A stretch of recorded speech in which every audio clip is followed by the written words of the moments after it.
Hello friends, exercise 9.1 से question number 7 करेंगे। Find the slope of the line. उस line की स्लोप पता कीजिए which makes an angle of 30 degree with the positive direction of y axis measured anti clockwise.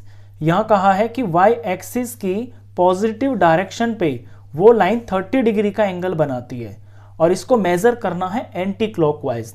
तो जब हम angle को मेजर करते हैं तो जो एक्स एक्सिस होता है, एक्स एक्सिस की पॉजिटिव की तरफ ऐसे जब हम जाते हैं तो ये एंटी क्लॉकवाइज हो जाता है, ये एंटी क्लॉकवाइज इतना। तो इस लाइन की आपको स्लोप फाइंड करनी है। अब यहां पे एंगल से रिलेटेड हमको कुछ दिया हुआ है और हमको पता है कि जो स्लोप होती है उसका फॉर्मूला होता है m = tan थीटा। तो थीटा यहां पे हम पता कर लेंगे कि यहां कितना एंगल बन रहा है इस एक्स एक्सिस और इस लाइन के बीच में। ये जो ब्लैक मैंने मार्क किया है, अगर ये एंगल हमको पता चल जाए तो हम इस फॉर्मूले से यहां पे इसकी स्लोप फाइंड कर लेंगे। तो एंगल देखिए कितना हो जाएगा, यहां से यहां तक तो ये 90 डिग्री का हो गया और इसके बाद में यहां ये y की जो पॉजिटिव डायरेक्शन है वहां पे ये 30 डिग्री का एंगल बना रही है। तो 90 और प्लस 30, ये यहां पे 90 + 30 हो जाएगा 120 डिग्री। तो इस क्वेश्चन में जो थीटा है ये हो गया 120 डिग्री। अब हमें इसकी स्लोप फाइंड करनी है। तो स्लोप का फॉर्मूला होता है स्लोप ऑफ अ लाइन,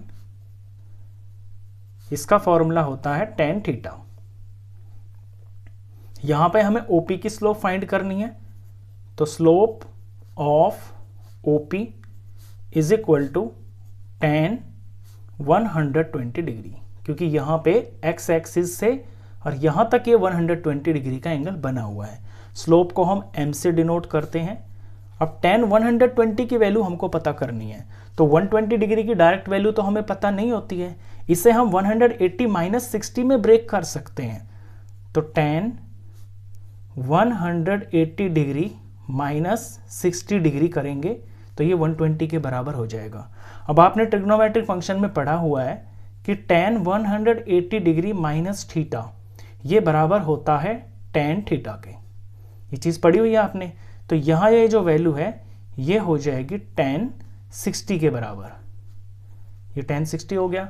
अब tan 60 में यहां पे जो ध्यान देना है आपको कि ये जो tan 60 है ये आपका लाई कहां करेगा।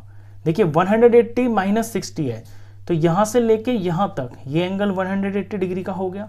इसमें से जब हम 60 माइनस करेंगे तो ये एंगल आपका सेकंड क्वाड्रेंट में लाई करेगा और सेकंड क्वाड्रेंट के अंदर tan होता है नेगेटिव। ये याद रखना आपको, आफ्टर स्कूल टू कॉलेज यहां पे tan पॉजिटिव होता है और यहां पे tan पॉजिटिव होता है। सेकंड क्वाड्रेंट में tan नेगेटिव होता है, तो इसके आगे आपको नेगेटिव लगाना है।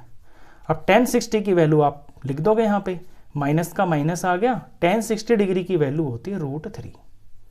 बस यही इसका यहां पे इस लाइन का ये स्लोप है -√3। क्वेश्चन खत्म।